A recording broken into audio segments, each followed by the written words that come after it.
trans women who are truly trans, who at a very young age, started proper medical treatment. They've grown up as girls. Of course, they should be able to compete in girls' sports. But yeah, some guy who hasn't done any therapy, hasn't done anything, there has to be a review board. I would be the first governor to put together a review board to review each case.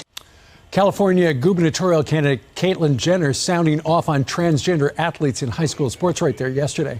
Our next guest is one of several student athletes in the state of Connecticut who are suing to prevent biologically born males from competing in girls' sports. She writes about her experience in a new op-ed in USA Today, calling it an unfair fight. The athlete is Chelsea Mitchell. She joins us right now, along with Alliance Defending Freedom legal counsel Christiana Holcomb. Ladies, good morning to both of you.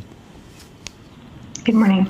So, Chelsea, you wrote this thing in USA Today, and the headline says it all. It says, "I was the fastest girl in Connecticut, but transgender athletes made it an unfair fight."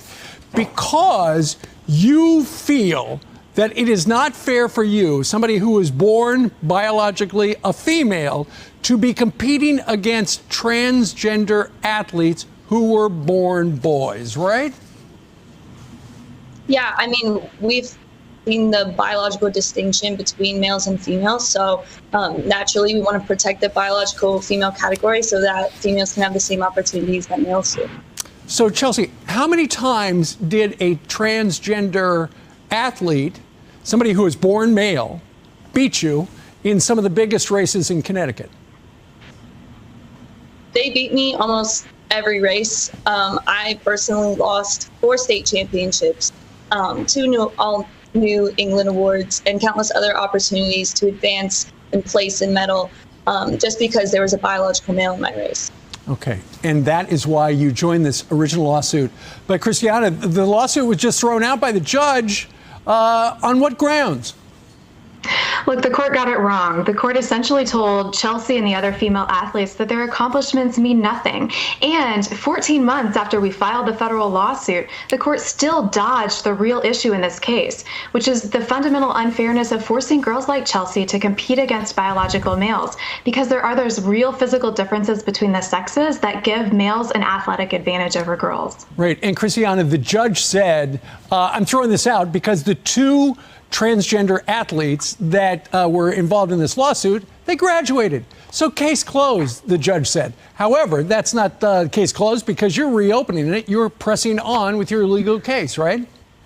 That's exactly right. Look, Chelsea and the other female athletes all have records that need to be fixed. And let's keep in mind, the bad policy is still on the books. And last time around, a biological male athlete competed on the boys team for 3 seasons, turned around, and just 2 weeks later started to compete in the girls category and dominated. So this can come up very quickly. We need to get this policy fixed. So, and Chelsea, that's one of the reasons you wrote the op-ed for USA Today.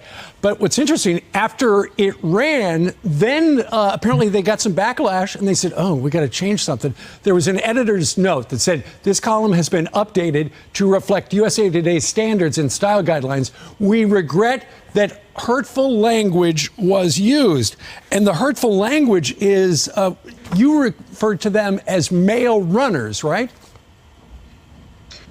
Yeah, there's a clear distinction between biological women and biological males. And when talking about this case, we want to be as clear as possible that this is simply about biology. So that's why we use biological terms when talking about it. So for them to change it is really frustrating, just because without that, our case kind of just goes out the window. Sure.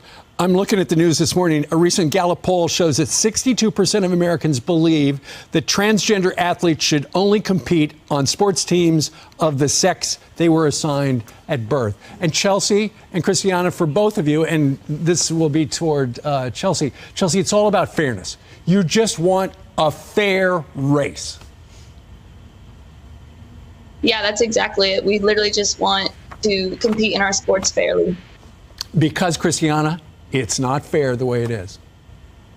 No, it certainly is not. Biological males have a 10 to 50% performance advantage over comparably fit and trained female athletes. So if we want a future where girls like Chelsea can continue to be on the podium, earn those championship titles, those scholarship opportunities, then we have to protect the integrity of women's sports. All right, let's see where this lawsuit goes. Christiana and Chelsea, thank you very much for joining us live. Thank you. Thank you. All right.